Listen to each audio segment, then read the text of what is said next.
Welcome everyone. বন্ধুরা, আজ একটা রিভিশন চ্যাপ্টার নিয়ে তোমাদের সামনে চলে এসেছি। আজ শতকরা বা পার্সেন্টেজেরই একটি রিভিশন অর্থাৎ রিভিশন হলো প্রত্যেকটি অঙ্কই প্রিভিয়াস ইয়ারের কোনো না কোনো কম্পিটিটিভ পরীক্ষার থেকে নেওয়া। সুতরাং ভিডিওটি সেই হিসাবে তৈরি করা হয়েছে, কাজে ভিডিওটি শেষ অবধি থাকার চেষ্টা করো। অঙ্কগুলি থেকে নিত্য নতুন কিছু তোমরা জানতে পারবে। বেশ কিছু সূত্রর সাহায্যে আমরা এই অঙ্কগুলো করেছিলাম, সেই সূত্রর সাহায্য ছাড়াই আজ এই অঙ্কগুলো ইন জেনারেল প্রসেসে আমরা কিভাবে আরো শর্ট সময়ে করতে পারবো তা জানার জন্য চলো আমার সঙ্গে তোমাদের প্রিয় ম্যাথ টার্গেট ইউটিউব চ্যানেলে।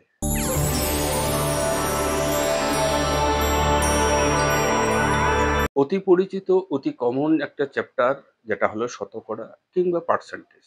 এই শতকরা পার্সেন্টেজের এমন কোনো কম্পিটিটিভ পরীক্ষা বা এমন কোনো প্রতিযোগিতামূলক পরীক্ষা নেই যে আসে না।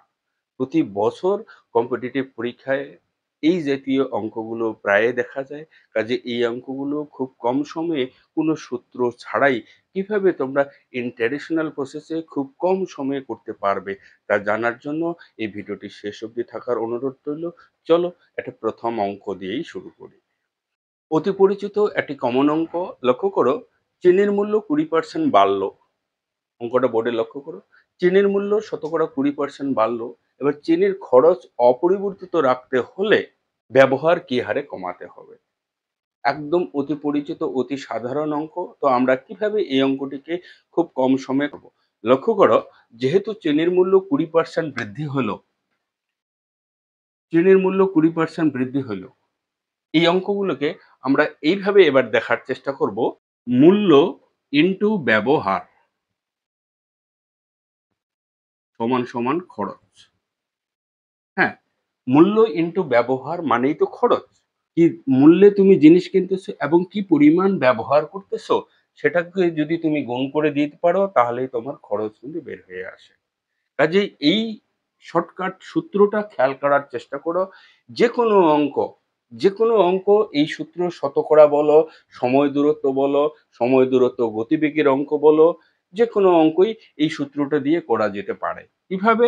লক্ষ্য করো, আমরা যদি বলি যে গতিবেগ ইনটু সময় ইকুয়াল টু দূরত্ব, তাহলে গতিবেগ, সময় এবং দূরত্ব দিয়েও তুমি সেই অঙ্কগুলো কিন্তু করতে পারবে। তো কিভাবে এই সূত্রটা ব্যবহার করে আমরা অঙ্কগুলো করব।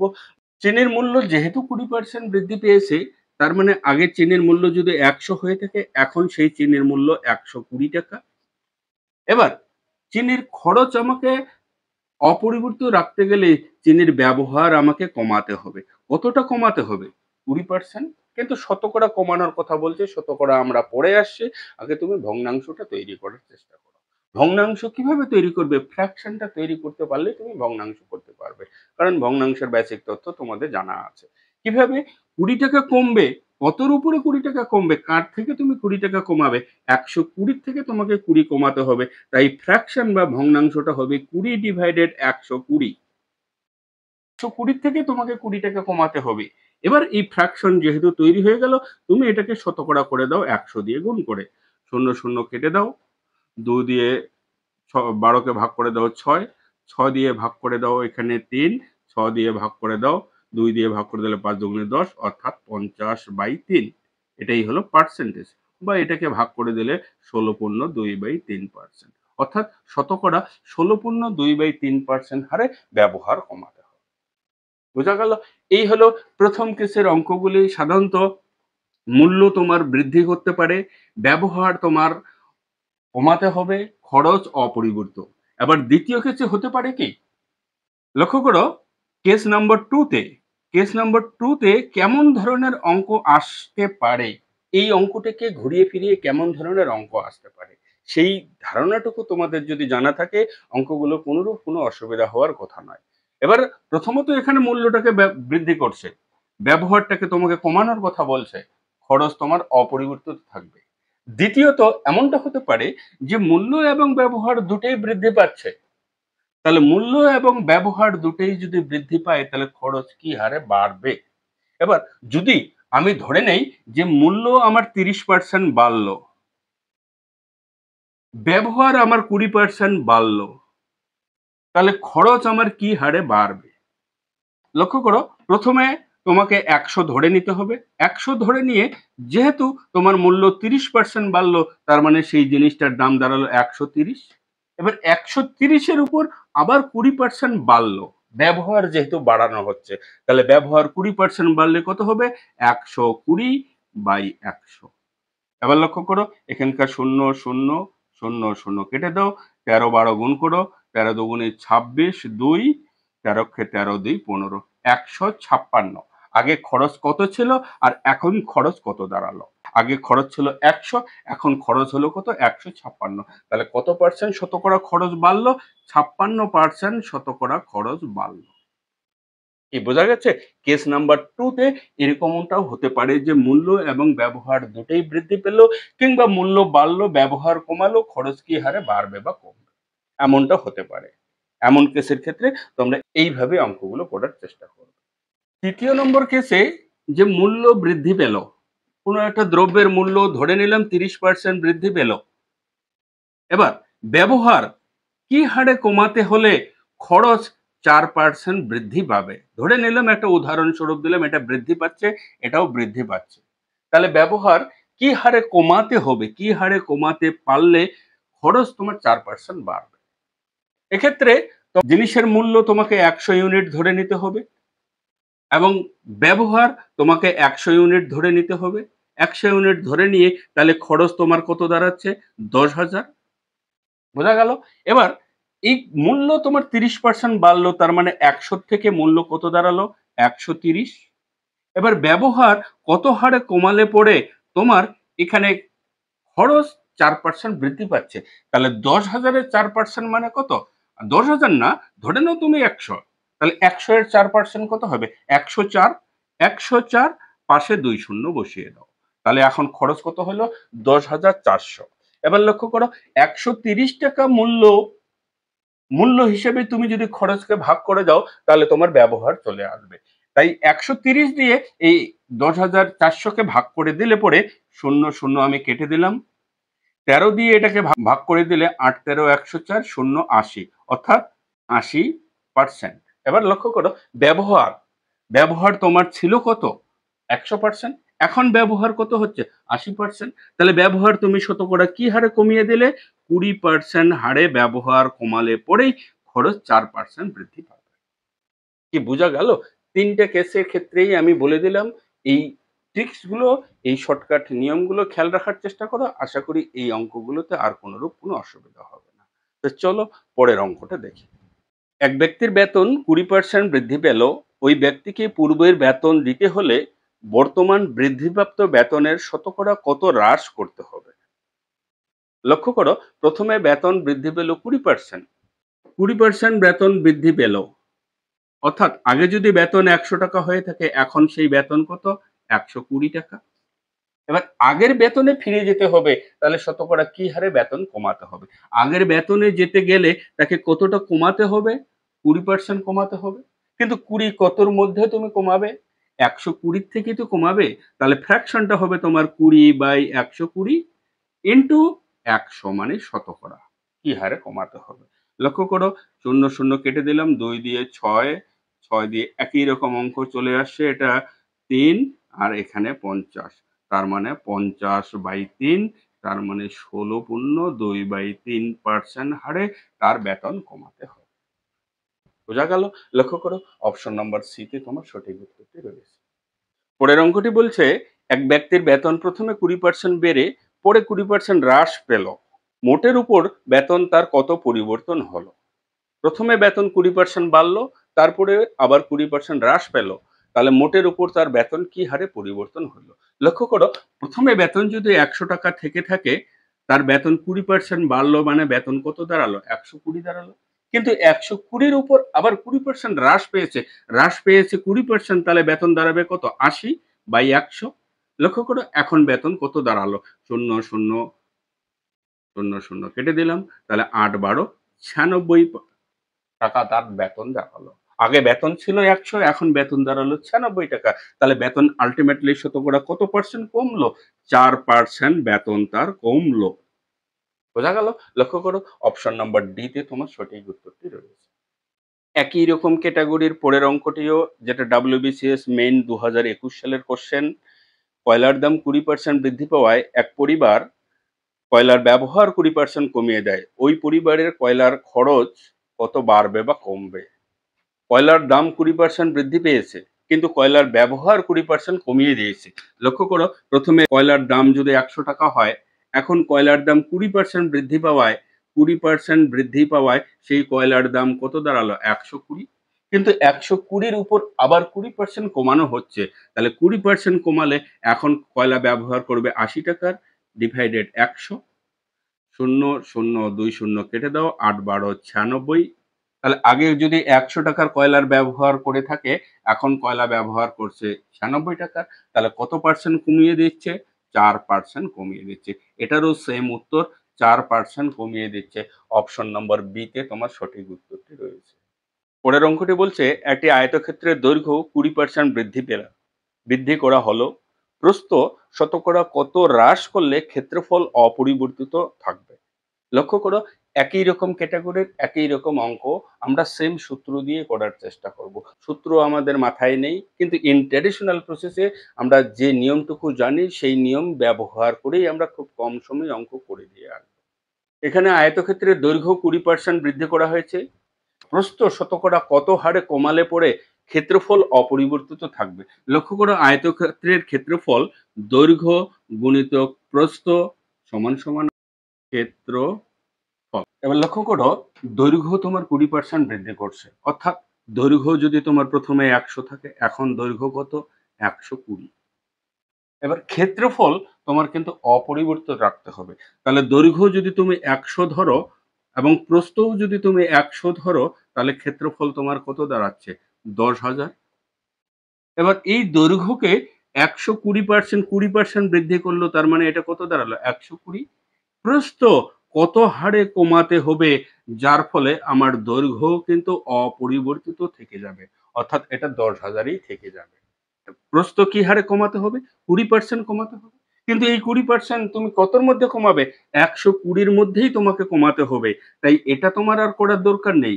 20% কমাবে তুমি 120-র মধ্যে ইনটু শতকরা, অর্থাৎ 100 দিয়ে গুণ করে দাও, 0 0 কেটে দাও, 2 দিয়ে ভাগ করে দাও 6, 2 দিয়ে ভাগ করে দিলে 3, আর 2 দিয়ে ভাগ করে দিলে এটা 50। তার মানে 50/3, অর্থাৎ 16.2/3% উত্তর।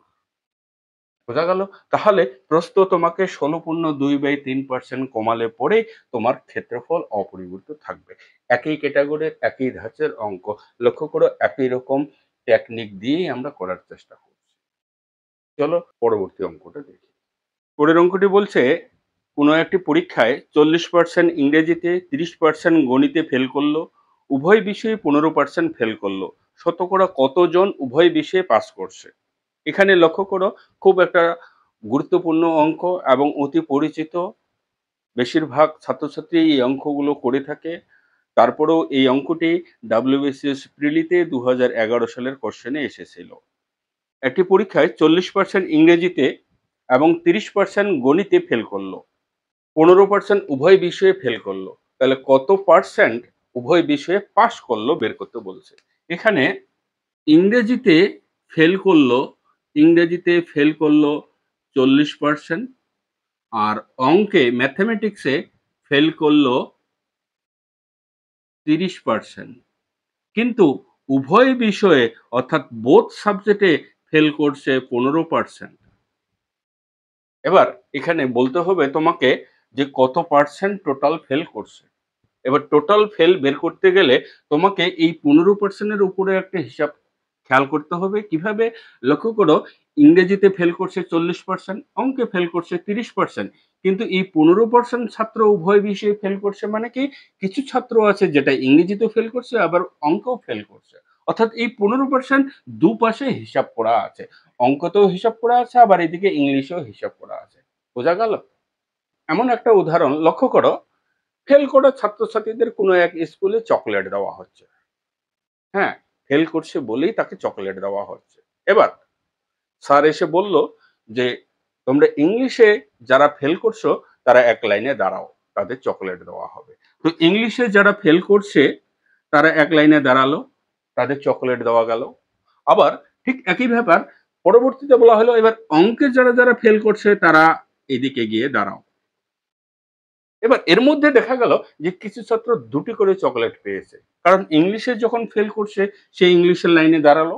আবার সেই ছাত্রটি অঙ্কতেও ফেল করছে, তার মানে অঙ্কের ফেল করা লাইনে সে আরেকবার দাঁড়াতে হচ্ছে, দাঁড়িয়ে তাই সে দুটি চকোলেট পেয়ে যাচ্ছে। অর্থাৎ দুটো করে চকোলেট পেয়ে যাচ্ছে এমন ছাত্রছাত্রী তোমাকে দুবার ক্যালকুলেশন করতে হচ্ছে, সেই জিনিসগুলো এখান থেকে বাদ দিতে হবে।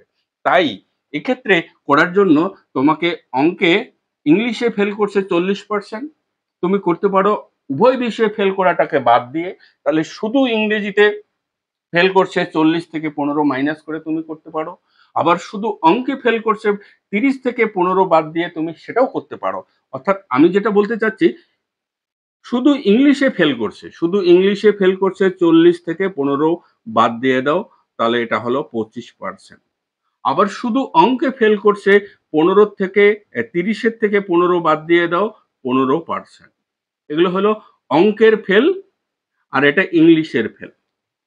শুধু ইংলিশে ফেল করছে 25% ছাত্র, আর শুধু অঙ্কে ফেল করছে 15% ছাত্র, আর উভয় বিষয়ে ফেল করছে তো তোমার 15% জানাই আছে। তাহলে লক্ষ্য করো টোটাল ফেল করছে কতজন, এটা হলো টোটাল ফেল। তাহলে 15 15 30 আর 25 75% ছাত্র ফেল করছে। 75% ছাত্র যদি ফেল করে থাকে তাহলে পাস করছে কত? পাস করছে তোমার 25% ছাত্র। বোঝা গেল? এইভাবেও করতে পারো, কিংবা অঙ্কটাকে তোমরা এইভাবে করতে পারো। লক্ষ্য করো টোটাল ফেলের পরিমাণ আমরা বের করব 40 যোগ 30, এর থেকে বাদ দিয়ে দেব 15%, যেহেতু দুই দলেই ক্যালকুলেট করা আছে, এর হিসাব করা আছে, তাই 15%কে বাদ দিয়ে দেব। অর্থাৎ এখানে 70 মাইনাস 15, তার মানে 60, 55% ছাত্র কিন্তু ফেল করছে।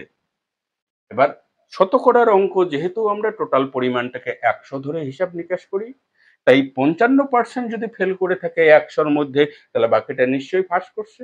তাহলে বাকি পাস করছে কত?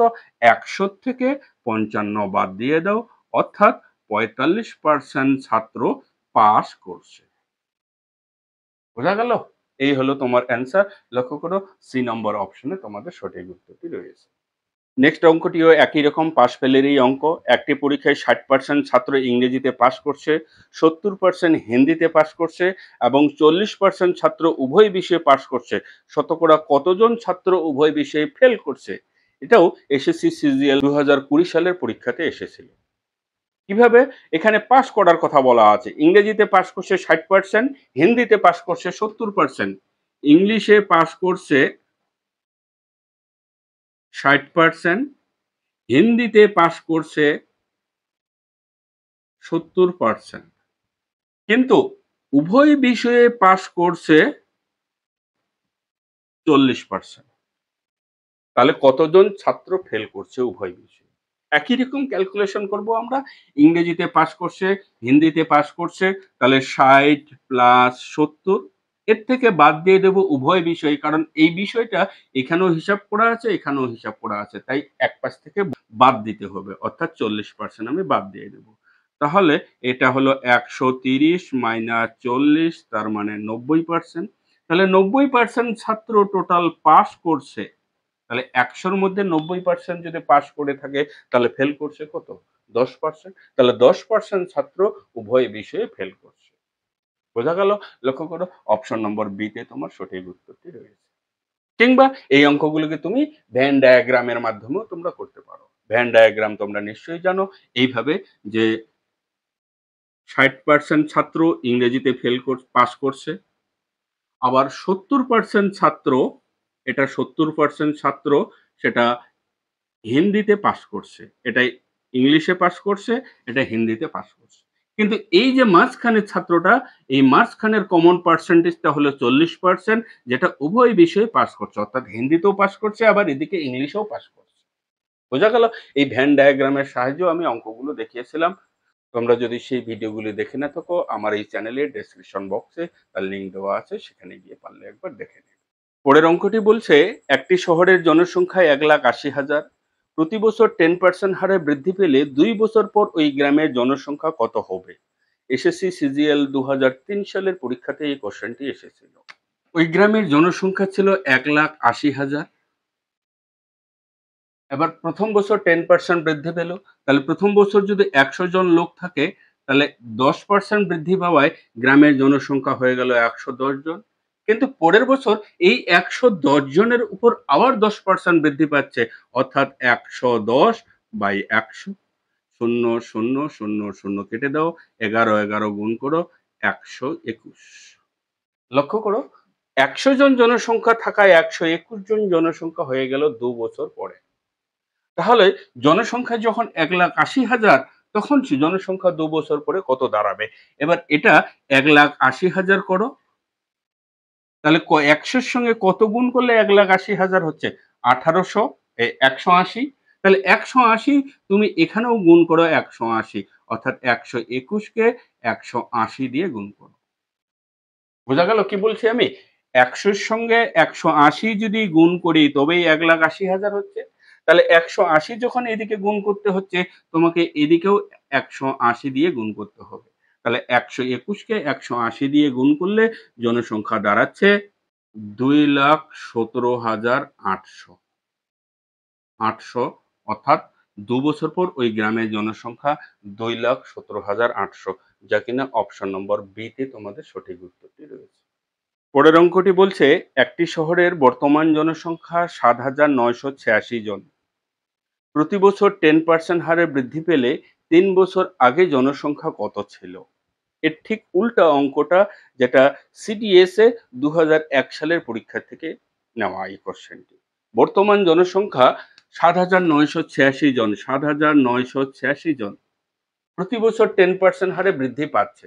তাহলে 3 বছর আগে ওই গ্রামের জনসংখ্যা কত ছিল? ধরে নিলাম বর্তমান জনসংখ্যা 100।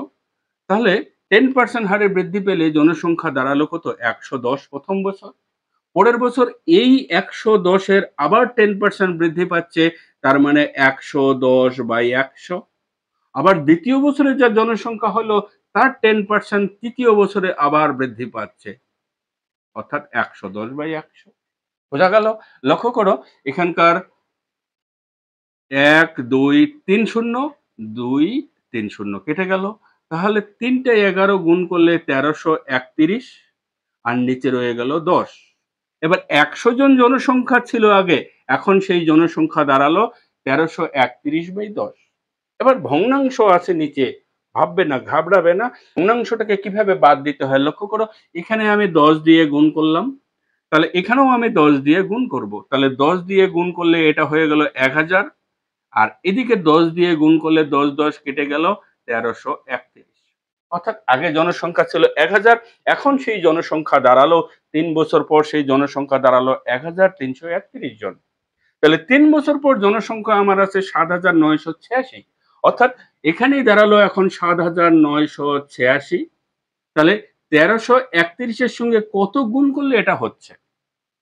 লক্ষ্য করো, 6 দিয়ে গুণ করলে 6 অক্ষে 6, 3 6 18, হ্যাঁ 6 দিয়ে গুণ করতে হচ্ছে। তাহলে 6 দিয়ে যখন এখানে গুণ করতে হচ্ছে, আমাকে এখানেও 6 দিয়ে গুণ করতে হবে। 6 দিয়ে গুণ করলে ওই গ্রামের প্রথম দিকে, অর্থাৎ 3 বছর আগে জনসংখ্যা ছিল কত? 6,000। বোঝা গেল? লক্ষ্য করো, অপশন নম্বর এ তে তোমার সঠিক উত্তরটি রয়েছে। পরের অঙ্কটি বলছে, অরুণের আয় বরুণের থেকে 30% বেশি। বরুণের আয় অরুণের থেকে শতকরা কত কম? এখানে লক্ষ্য করো, অরুণের আয়, অরুণ, এটাকে ধরলাম বরুণ। অরুণের আয় বরুণের থেকে 30% বেশি, অর্থাৎ বরুণের আয়কে আমি 100 ধরলাম। তাহলে অরুণের আয় বরুণের থেকে 30% বেশি, মানে এর অরুণের আয় হলো 130। এবার বলো, বরুণের আয় অরুণের থেকে কত কম? এর থেকে কত কম? 100 থেকে 130, বা 130 থেকে 100 কত কম? 30 কম। কিন্তু এই 30 কম কতর মধ্যে? 130 এর মধ্যেই 30 কম। 130 এর মধ্যে ভগ্নাংশ তৈরি হয়ে গেল। এবার এই ফ্র্যাকশন যখন তোমরা তৈরি করতে পারবে, শতকরা করা কোনো ব্যাপার নয়, যেটাকে 100 দিয়ে শুধু গুণ করতে লাগে। এখানকার 0 0 কেটে দিলাম, তাহলে দাঁড়ালো উপরে 300 আর নিচে 13। 300 কে 13 দিয়ে ভাগ করে দাও, 13 দুগুণা 26, থাকে 4 40, 3 13 39, 1 দশমিক দিয়ে 0 0 100, 7 13 91, অর্থাৎ 23.07%। বরুণের আয় অরুণের থেকে 23.07% কম, যা কিনা অপশন নম্বর এ তে তোমাদের সঠিক উত্তরটি রয়েছে। পরের অঙ্কটি বলছে 75-এর সঙ্গে কোনো সংখ্যার 75% যোগ করলে উত্তর সেই সংখ্যাটি হয়, সংখ্যাটি কত? 75-এর সঙ্গে কোনো সংখ্যার 75% যোগ করব। লক্ষ্য করে অঙ্কটা কেমন হবে। 75-এর সঙ্গে যোগ করব কোনো একটি সংখ্যার 75%, তার মানে 75/100। কিন্তু আবার উত্তরে কি হবে, সেই সংখ্যাটি এখানে গিয়ে দাঁড়াবে। তো এই সংখ্যাটিকে যদি আমি x ধরে নেই, তাহলে এখানেও সেই সংখ্যাটি পাচ্ছি আমি x। বোঝা গেল? অর্থাৎ কোন সংখ্যা x, তার 75% এর সঙ্গে 75 যোগ করলাম, যোগ করলে আবার সেই সংখ্যাটিও, তার মানে x সংখ্যাটি আমি পাচ্ছি। তাহলে এবার এটাকে একটু ছোট্ট ক্যালকুলেশন করে নেই।